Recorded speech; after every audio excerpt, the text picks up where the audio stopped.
Hi, Minister. Good afternoon. Barbara with iPolitics. I guess it's for me, right? Yes, that's right. Okay.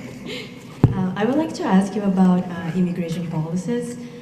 Canada is reevaluating its immigration goals. The government's taken action to stop the inflow of foreign workers and international students. So I'm wondering if there is a growth target in mind for the upcoming year.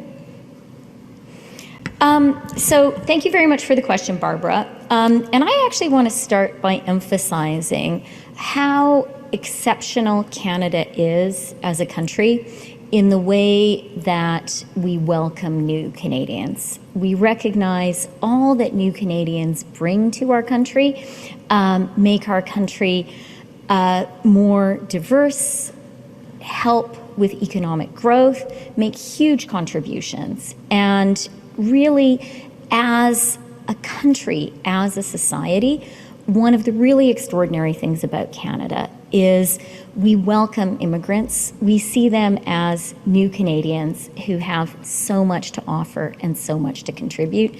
That is a great thing about Canada. Having said that, there have been some abuses to the system. Something that I think we all recognize is when it comes to international students, we have seen some institutions not invite students here to really give them a good education, but really to abuse them. And that is not okay, and that is why our government has stepped in and introduced a cap on international students. Likewise with temporary foreign workers. You know, COVID was such an extraordinary time, and some exceptional policies were put in place to respond to the once in a generation, actually I hope once in a century, circumstances created by COVID and the subsequent lockdowns and closing of Canadian borders. Today, though, that is not the situation. And I think it makes so much sense to say, you know what, if unemployment is 6% or higher, we're not going to be processing new applications for temporary foreign workers. There are Canadians in your city who need a job. Look to them and offer those jobs to them. I think it makes a lot of sense to say we're not going to have more than 10% of people at a workplace be temporary foreign workers. Because at the end of the day, if you as a business think you need more, we have some real concerns about your business model. Having said all of that, you know, in terms of policy going forward, I don't have any announcements to make today. And I do just want to conclude where I started by saying a huge strength of Canada, an advantage we have as a country, is that we are welcoming to new Canadians. That's a good thing. But we do have to be mindful not to have abuses, not to have an economy built, not to have business models built on low wage, sometimes exploited temporary foreign workers. And that kind of approach is the one that I think makes immigration to Canada socially and economically sustainable.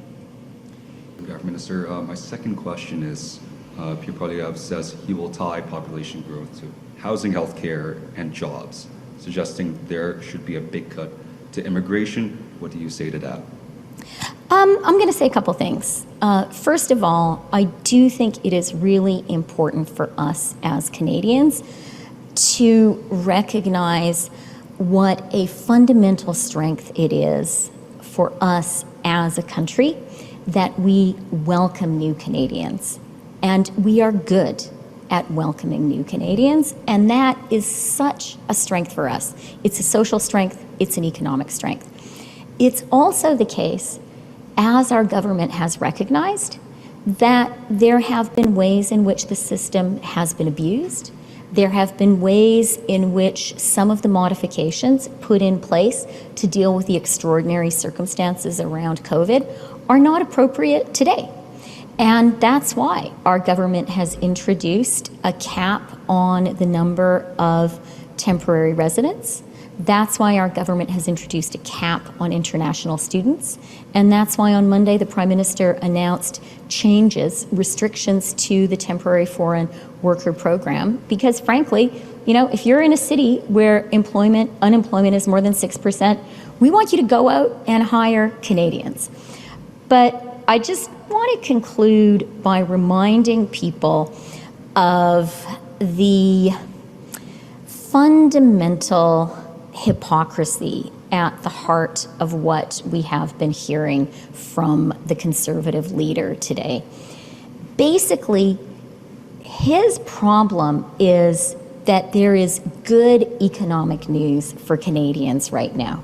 Inflation down to target range for 7 months in a row, interest rates coming down, the economy proving to be resilient, wages outpacing inflation. And economists are forecasting that that is going to continue and that next year Canada will have the strongest economic growth in the G7. Now, that is good news for every single Canadian. And every single person who has the privilege of being elected to Parliament and to represent Canadians should be celebrating that good news and should say, thank goodness we see light at the end of the tunnel after all of the challenges posed by COVID. But the Conservatives, I think, are showing how fundamentally self-centered they are. All they care about is themselves and their party, and they are seeing this good news for Canadians. They're seeing it as bad news for themselves. I think that tells you everything you need to know. Thank you, Minister. Hi, Monique Malima, Bloomberg News. Another question for Minister Freeland on immigration. We've seen the government has made reductions to the targets for temporary foreign residents as well as for international students. We're wondering, is there going to be any changes to reduction in targets for permanent residents, particularly with concerns of housing costs? I don't have any immigration announcements to make today. Minister, Kurt Bramers with Global News. Your government has signaled it is considering cutting the number of permanent residents admitted annually. Does that mean you will reduce the number of family reunification slots available as well? Thank you for the question. As I've said, I have no further announcements to make about, well, in fact, I have no announcements to make today about immigration. But I do want to be clear with Canadians. It's important for us as a country to recognize how valuable it is that we are a country that welcomes immigration, that welcomes new Canadians. Let's keep on doing that.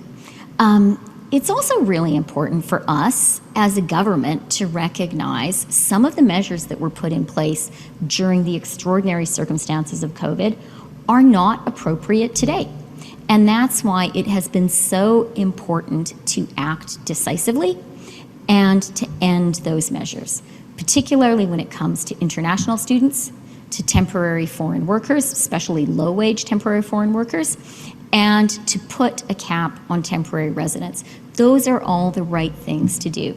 And for sure, it's the case that as our government is working hard with all levels of government, with home builders, with Canadians to get more homes built faster in Canada, it absolutely makes sense for us to be sure that as we are welcoming new Canadians, we have the homes for them and for people here who are here already. So that's the work that we're doing.